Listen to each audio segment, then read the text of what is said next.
मला सांगा, हे तीन जे गुरु तुमचे आहेत, मगाशी जी म्हटलं व्यक्तिमत्व त्यांची वेगळी आहे, किशोरीताईंचं व्यक्तिमत्व, वसंतराव कुलकर्णींचं, त्याचा कसा परिणाम झालाय तुमच्या गाण्यावर आणि तुमच्या प्रवासावर? नुसतं गाण्यावर नाही, तुमच्या प्रवासावर सुद्धा. वसंतराव अतिशय कडक शिस्तीचे होते, प्रचंड. ते जगन्नाथ बुवा पुरोहित वगैरे मोठ्या बुजुर्गांकडे शिकलेले, परंपरा सांभाळणे, अतिशय परंपरा सांभाळणारे. त्यामुळे त्यांच्या शिस्तीचा थोडा परिणाम. तेव्हा शिस्तीची मी अजिबात नव्हते, परंतु ती गोष्ट कधी त्याचं बीज आत रुजतं आणि त्याचा अंकुर कधी फुटतात आपल्या लक्षात येत नाही. ते ह्या गोष्टी फार नकळत घडत असतात मला वाटतं. तेव्हा लक्षात यायच्या नाहीत गोष्टी, परंतु आता किंवा काही काही लयकारी ते करायचे. निखिलजी मला आठवतंय की भोर भैलवा तरस तरस भोर भैलवा, भोर भैलवा तू बरे सांग दर्शन पाहिला, भोर भैलवा भोर भैलवा भोर भैलवा. काही काही अशा गोष्टी, ही एक बंदिश आहे, पण अनेक बंदिशींमध्ये अशी काही आमद घ्यायचे ते आणि लयकारी करून समेवर यायचे. तेव्हा तर एकदम सगळं बाउन्सर जायचं. असं वाटायचं हे काय घडतंय.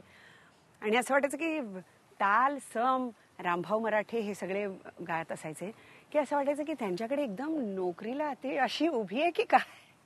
असा ताल ह्यांना शरण गेलाय, लय शरण गेली ह्या लोकांना. म्हणजे मास्टरी म्हणजे कशी असते की अशी लय चालू आहे.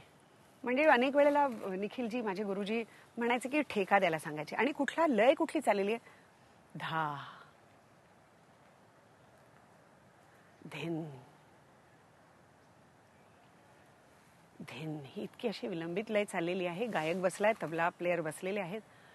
मग मध्येच म्हणायचे तबला प्लेयरला की तू थोडा वेळ जा बाहेर, मी पण जातो, आणि परत आल्यावर आपली दोघांची तीच मात्रा असली पाहिजे. तर ती भिनली अंगातलंय.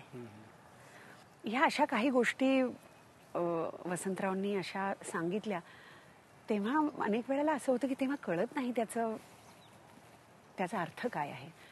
किशोरीताईंचं व्यक्तिमत्व, असं म्हणायचं वसंतरावांनी तुम्हाला परंपरा आणि शास्त्र शिकवलं?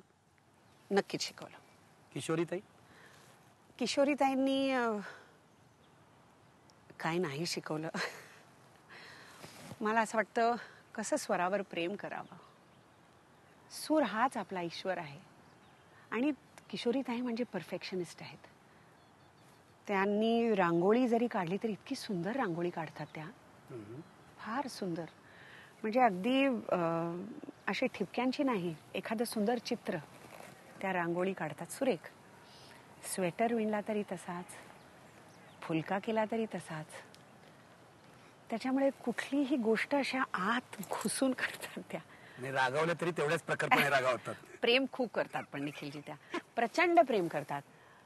कुठे मी त्यांच्याबरोबर तानपुरा साथीला जात असे, अतिशय प्रेमाने मला सुंदर आवडलेला ड्रेस माझ्यासाठी घेत असत आणि अगदी मला म्हणत असत, आज या कार्यक्रमाला तू माझी साडी नेस हा. खूप प्रेम केलं त्यांनी, खूप. तितक्याच कळकळीने, मला वाटतं गुरु माऊली म्हणजे खऱ्या त्या आहेत. तितक्याच कळकळीने मला तेव्हा सर्दीचा त्रास होता, डॉक्टरांकडे पण घेऊन जात असत. मला वाटतं खरंच आईचं प्रेम खूप प्रेमळ आहे. काय शिकलात त्यांच्याकडे? जसं तुम्ही म्हणालात परंपरा आणि शास्त्र हे वसंतरावांकडे शिकलात, किशोरीताईंकडे काय शिकलात? मला वाटतं अनुभवणे हे सगळ्यात मोठं शिकणं असतं. गाणं अनुभवणे, मनोअवस्था अनुभवणे. मी म्हटलं तसं मी यमन राग झालेली आहे. किशोरीताई यमन राग गात आहेत, त्या स्वतः यमनच झालेल्या आहेत. मला किशोरीताई दिसतच नाही आहेत. तो यमन ज्या मूडमध्ये आपल्याला घेऊन जातो तो मूड त्या झालेल्या आहेत. मला वाटतं हा अनुभव, हे जे शिकणं आहे हे कमालीचं आहे. तुम्ही किशोरीताईंचं वर्णन कसं कराल? त्या चमत्कार आहेत. जितकं अधिक त्यांच्याबद्दल ऐकावं, जितकं अधिक त्यांचं गाणं ऐकावं. तुम्ही तर त्यांच्या शिष्या, अगदी फर्स्ट हँड अनुभव तुम्ही घेतलेला आहे. मी म्हणते ना की त्या नायगरा आयुष्यावर काय प्रभाव आहे त्यांचा? गुरुमाऊली वगैरे हे शब्द ठीक आहेत, पण तरी प्रभाव नाही आपल्याला विसरताच येत नाही. मी सांगितलं नायगरा धबधब्यासारख्या आहेत त्या. असे विचार त्यांचे कोसळत असतात अगदी. म्हणजे कुठल्याही रागामध्ये. आणि नवनिर्मिती म्हणजे काय? आपण खूप म्हणतो की classical music is creative music.